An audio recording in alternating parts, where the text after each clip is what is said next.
Dear friends in Jesus Christ, once a brother came to Mother Teresa and said to her, "My vocation is to work for the lepers, and I want to spend my whole life, my everything, in this vocation." Then she said to him, "Brother, you are making a mistake. Your vocation is to belong to Jesus.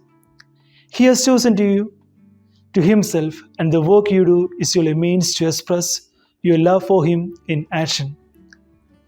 Therefore, it does not matter what work you are doing. The important thing is that you belong to Him and you are His, and that He gives us the means to do this for Him." Mother concluded, "For all of us, it does not matter what we do or where we are, as long as we remember that we belong to Jesus. We are His and we can do with us what He wants. The closer we come to Jesus, the better we'll understand who we are and who is Jesus to us." In today's Gospel passage, we see Jesus choosing His 12 disciples. Jesus chose these 12 men so that they may be with Him and belong totally to the person of Jesus. By doing so, they may imbibe His Spirit and carry on His mission of transforming the world. Our belongingness to Christ is rooted in the very creation of ourselves. That is, we are created in the image and likeness of God. We are created for greater things, to love and to be loved, not just to be a number in the world, not just to go through the world getting diplomas, degrees, and positions, doing this work and that work. We have been created with a purpose. The purpose is, first of all, to love God with our heart, with our mind, with our soul, and with our strength, and to walk humbly with our God. We are created and called to belong to Him. In our life, we will have to face many hardships, problems, loneliness, sadness, and helplessness. Remember that our vocation is to belong to Jesus. The second aspect that we need to reflect is whether we are aware of our belongingness to the person of Christ. If so, what happens to us when we belong to Jesus? What difference does it make if we belong to Jesus?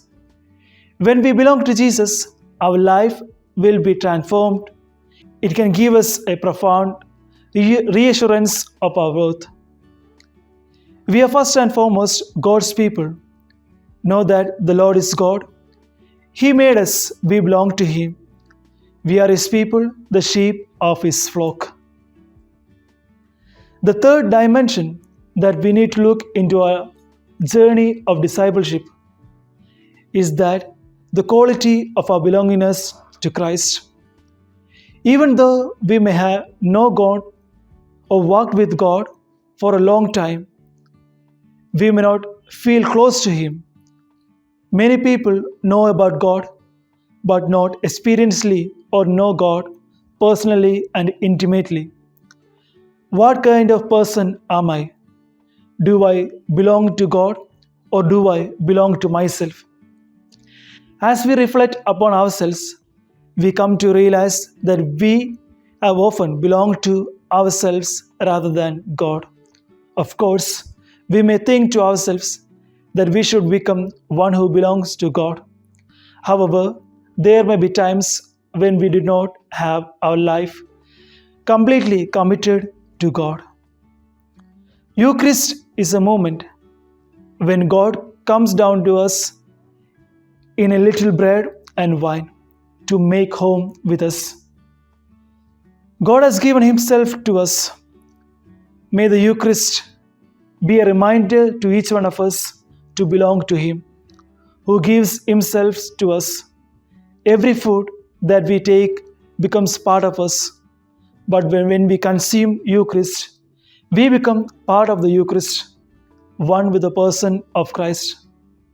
May the Eucharist celebration transform us to fully belong to the person of Christ, and thus we become authentic disciples of His message to the poor and the abandoned and the needy and the despair.